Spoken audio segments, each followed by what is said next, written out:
አንድ ሰው በእኩለ ሌሊት በአንድ የገደል አፋፍ ላይ ተስፋ በቆረጠ ድምፅ ባካችሁ ድረሱልኝ እያለ ፖሊስን እየተማጸነ ነው።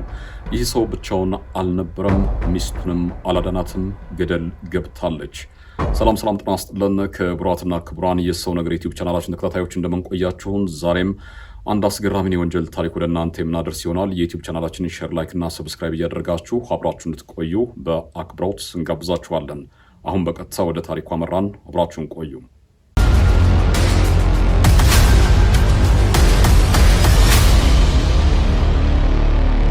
በቶ የሐይቅ ዳርቻ የሚገኘው የኢንክላይን መንደር ሲበዛ አስደናቂ ነው። ምናልባት ይህንን አካባቢ ከተመለከቱ በአሜሪካ እንደዚህ አይነት የሚያምር አካባቢ ይኖራል ብለው ለመገመት ይቸግራሉ። ሐይቆቹ፣ ደኖቹ፣ ተራሮቹ ሲበዙ ለማየት የሚያጓጉ ናቸው። ታዲያ በዚህ አካባቢ የሚገኙ ሰዎችም ለማየት የሚያጓጉ ናቸው። የመዝናኛው ዓለም ኢንዱስትሪ ሰዎች ናቸው። የፊልም ተዋናያንና ሙዚቀኞች ናቸው በብዛት የሚገኙት። ምናልባት ከነዚህ ሰዎች ውጭ ሌሎች ሰዎችን ካገኙ እነዚህ ሰዎች ባለሀብቶች ሊሆኑ ይችላሉ። በዚህ አካባቢ ከሚኖሩ ሰዎች መካከል ፒተርና ባለቤቱ ሬኔት ይጠቀሳሉ። ባል ፒተር የሀብት ምንጩ በካሊፎርኒያ ግዛት እጅግ በጣም ታዋቂ ከነበሩት ጠበቃ አባቱ የወረሰው ሀብት ንብረት ነው። በቤት ውስጥ ውድ ወይኖች አሉ። ዘመን ተሻጋሪ ዘመን ጠገብ የሆኑ ቅርሳቅርሶችም አሉ። እነዚህን ቅርሳቅርሶች በውድ ዋጋ የገዛቸው ናቸው። በውድ ዋጋም ይሸጣቸዋል። ታዲያ ብዙ ጊዜ ይህን በማድረጉ ይኮራል። ከሁሉም ነገር ግን ለሱ በጣም ውድ ነገሩ ሚስቱ ሬኔት ነች። ሚስቱ ሬኔት ከትንሽ ፋርማሲ ተነስታ ዛሬ ላይ ሚሊዮን ዶላሮችን መቁጠር የቻለች ጠንካራ ሴት ነች። አሁን ላይ ግን የፋርማሲ ስራው ትንሽ ስላሰለቻት አዲስ ቢዝነስ ለመጀመር አስባለች። አዲስ መክፈት የጀመረችው ቢዝነስ የቱሪስት አስጎብኚ ድርጅት ነው። ታዲያ አሁን ላይ ሙሉ ትኩረቷን በሙሉ እዚህ አዲስ በምትከፍተው የቱሪስት አስጎብኚ ድርጅት ላይ አድርጋለች። ስኬታማ እንዲሆን ድርጅቷ ደግሞ የተለያዩ ተሞክሮዎችን በተለያዩ ሀገራት ተንቀሳቅሳ ማየት እንዳለባት፣ የተለያዩ ልምዶችን ማግኘት እንዳለባት አስባለች እና በተለይ በርካታ ቱሪስት ይጎበኛቸዋል የተባሉ ሀገራትን ስም ዝርዝር ሊስት አድርጋ አስቀምጣ ተራ በተራ ለመጎብኘት እቅድ ይዛለች። ቅድሚያ ለመጎብኘት እቅድ ከያዘችባቸው ሀገራት መካከል ጣሊያንን ቀዳሚ ተመራጭ አድርጋለች። ጣሊያንን የመረጠችበት ምክንያት የዘር ሀረጓ ከጣሊያን ስለሚመዘዝ ነው። እናትና አባቷ ጣሊያናውያን ናቸው። ጣሊያንኛ ቋንቋንም አቀላጥፋ ትናገራለች። ስለዚህ የመጀመሪያ ጉዟን ወደ ጣሊያን አድርጋ በዛ 6 ሳምንታትን አካባቢ አሳልፋለች። 6 ሳምንት በጣሊያን ስትቆይ ቤቱ ጭር ያለበት ባል በሚስቱ መጥፋት ደስተኛ አልነበረም። ለማንኛውም አሁን ከጣሊያን ወደ አሜሪካ እየተመለሰች ስለሆነ በቀጥታ ኤርፖርት ሄዶ እሷን መቀበል ፈልጓል። በቀጥታ ኤርፖርት ይሄዳል። እርሷን ያገኛታል። የናፈቀ ይመስላል ፒተርና በቀጥታ መኪናው ውስጥ ከገቡ በኋላ ይዟት ጸጥ ያለ ቦታ ላይ ይሄዳል። በዛ ቦታ ላይ የተወሰነ ጊዜ ያሳልፋሉ። ከዛም ደግሞ በቅርብ ርቀት ተራራም አለና ተራራ ላይ ሆኖ ከተማን ማየት በጣም ያስደስታል። ምሽቱ በጣም ያምራል። መብራቶቹ ያምራሉ የከተማና ተራራ ላይ ወጥተው ከተማን እየተመለከቱ ቆይታ አድርገዋል። ከዛ በኋላ አሁን ወደ ቤት ብንሄድ ይሻላል ተባብለው በቀጥታ ጉዞ ወደ ቤት ይጀምራሉ። ግን ደግሞ ጉዞ ከጀመሩ በኋላ ሩቅ አሳቢ ቅርብ አዳሪ እንደሚባለው ፒተር የሚያሽከረክረው መኪና ከቁጥጥር ውጭ ሆነና 32 ሜትር ጥልቀት ካለው ገደል ውስጥ ይገባሉ። ገደል የገቡት ሚስት ሬኔትና መኪናዋ ነች። ልክ ገደል ሲገባ መኪናው ባል ፒተር ዘሎ ከመኪናው ወጥቷል። ሬኔትና መኪናዋ ገደል ገብተዋል። 32 ሜትር ጥልቀት ያለው ገደል ውስጥ ነው የገቡት። ሬኔት አይሞቱ አሟሟት ነው የሞተችው። ከራስ ቅሏ ጀምሮ እስከ እግር ጥፍሯ ድረስ ያሉ አጥንቶች በሙሉ እምሽክ ድቅቅ ብለዋል። ታዲያ የሚመለከታቸው አካላት በስፍራው ሲደርሱ በጣም ተገርመዋል።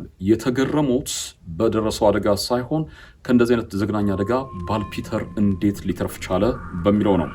ለማንኛውም መርማሪ ፖሊሶች በቀጥታ የመኪና አደጋው መንስኤ ምንድን ነው የሚለውን ነገር ለማወቅ ምርመራ ጀምረዋል። ምርመራ የጀመሩት በቀጥታ መኪናው የተጓዘበት አስፓልት ላይ ነው። አስፓልቱን በደንብ ለማየት ሞክረዋል። በጣም የሚገርመው ፍንጭ ለማግኘት ማጉያ መነጽር ሁሉ ተጠቅመዋል። አስፓልቱን ሲመለከቱ ማለት ነው። ታዲያ አስፓልቱ ላይ እዚህ ግባ የሚባል አጠራጣሪ ነገር አልተመለከቱም።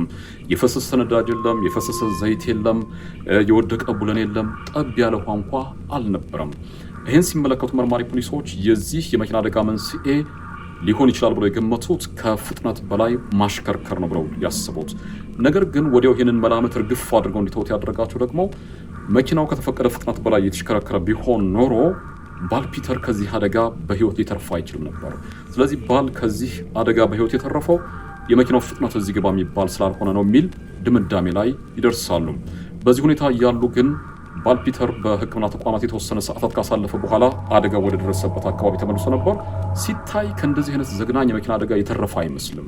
ሰውነቱ ላይ የተወሰኑ ጭረቶች ብቻ ናቸው ያሉት እንጂ ምንም የደረሰበት ነገር አልነበረም።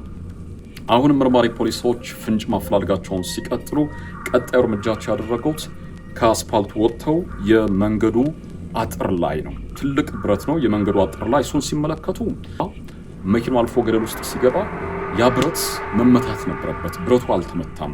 ከዛም ደግሞ ጠጋ ብለው ሲመለከቱት አጥሩን ቡለኖቹ በስርዓት የተፈቱ ይመስላሉ። ስለዚህ የደረሱበት ድምዳሜ ምንድን ነው? ይህ ብረት የመንገዱ አጥር የተፈታው፣ ቡለኖቹ የተፈቱት አደጋው ከመድረሱ በፊት ነው የሚል ድምዳሜ ላይ ደርሰዋል። ስለዚህ ይህንም ቡለን የፈታው ሰው ማን ነው የሚል ጥያቄ በአእምሯቸው ውስጥ አለ። ይህ በእንዲህ እያለ ነበር በቀጥታ ባል ፒተርን እስኪ አንዳንድ ነገሮች ንገረን በሚል ወደ ፖሊስ የምርመራ ክፍል ይዘውት የገቡት። አደጋው እንዴት ነበር የደረሰው የሚል ጥያቄ ተጠይቀው በርካታ ምላሾችን ለመስጠት ሞክረዋል። ከሰጣቸው ምላሾች መካከል በሰዓቱ ፍጥነቱ እስከዚህም እንደነበር፣ በሰዓት 25 ኪሎ ሜትር አካባቢ ብቻ ያሽከረክር እንደነበር ተናግረዋል። አሁን ፖሊስ ይህንን ሰው መጠራጠር ጀምሯል። ምናልባት ይህን አደጋ ሆን ብሎ ፈጥሮ ሚስቱ እንድትገደል አድርጎ ሊሆን ይችላል በሚል የእነዚህ ሰዎች የትዳር ህይወት ምንድን ነው የሚመስለው የሚለውን ነገር ወደኋላ መለስ ብሎ ለማጥናት ፈልገዋል። የሚመለከታቸው ሰዎች ለእነሱ ቅርበት የነበራቸውን ቤተዘመድ ጓደኞቻቸውን ለማናገር ሞክረዋል።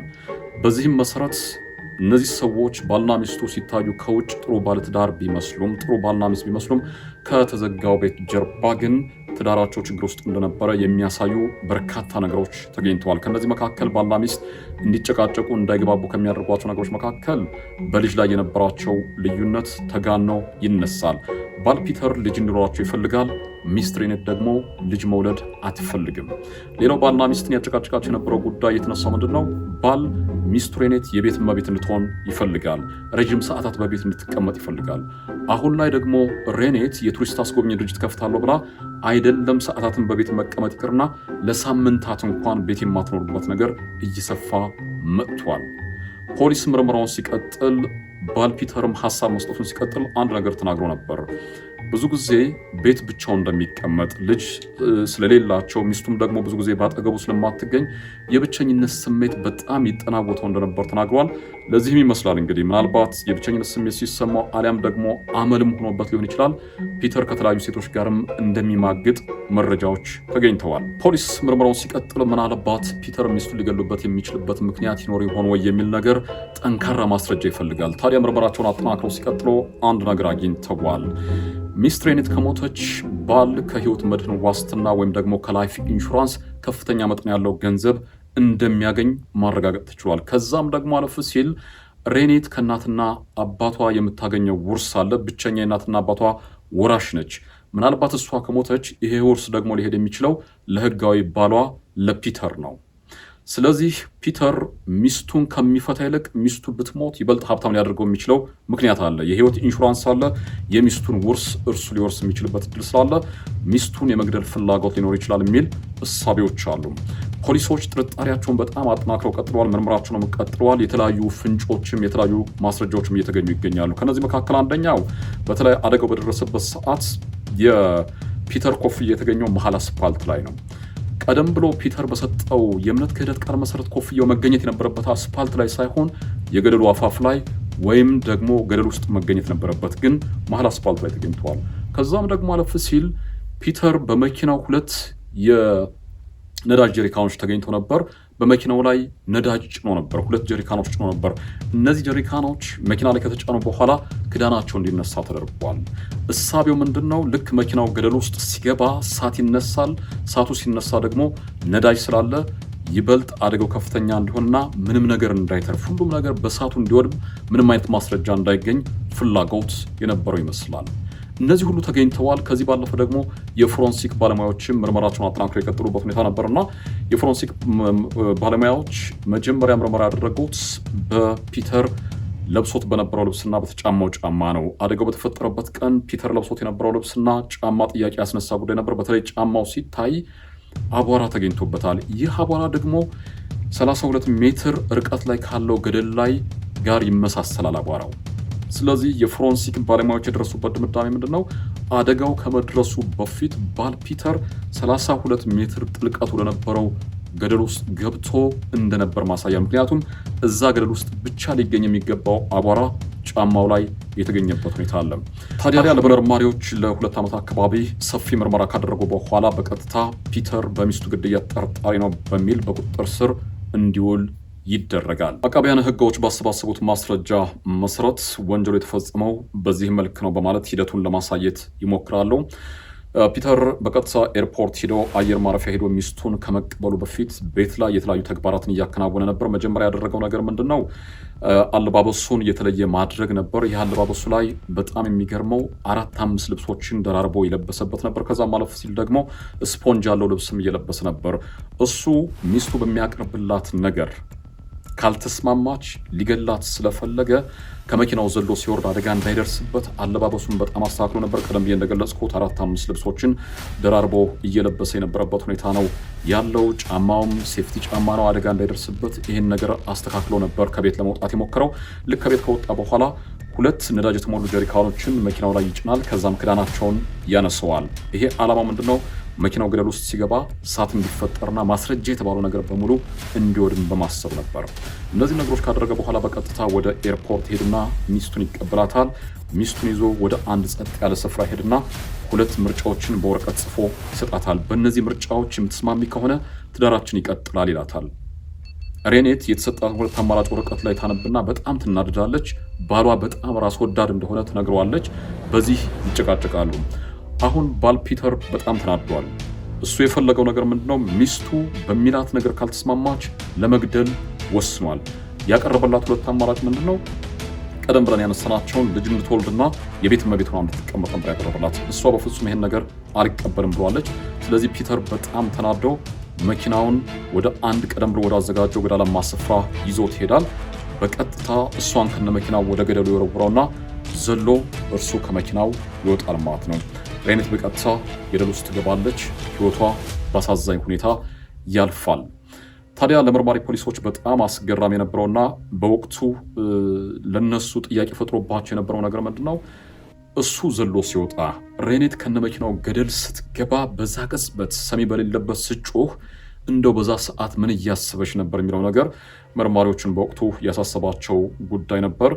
ለማንኛውም መኪናውን በዛ መልክ ገደል ከጣለና ራሱን ካተረፈ በኋላ ቀስ ብሎ ወደ ገደሉ ይጠጋና የገደሉ አፋፍ ላይ የሆነና ለፖሊስ እባካችሁ ድረሱልን አደጋ ደረሰብን ብሎ ስልክ የደወለበትን አጋጣሚ ይፈጥራል። በመጨረሻም ፒተር በሚስቱ ግድያ ጥፋተኛ ሆኖ በመገኘቱ በዕድሜ ልክ እስራት እንዲቀጣ ተወሰነበት። እንግዲህ ስግብግብ ሰዎች የሌላን ሰው ሀብት ንብረት ሲመኙ የራሳቸውንም ሊያጡ የሚችሉበት እድል እንዳለ ይሄ ታሪክ በደንብ ማሳየት ይችላል። ክቡራትና ክቡራን የዩቲዩብ ቻናላችን ቤተሰቦች ለዛሬ ያዘጋጅንላችሁ ወንጀል ታሪክ ይህንን ይመስል ነበር። የዩቲዩብ ቻናላችን ሼር፣ ላይክና ሰብስክራይብ አድርጉ።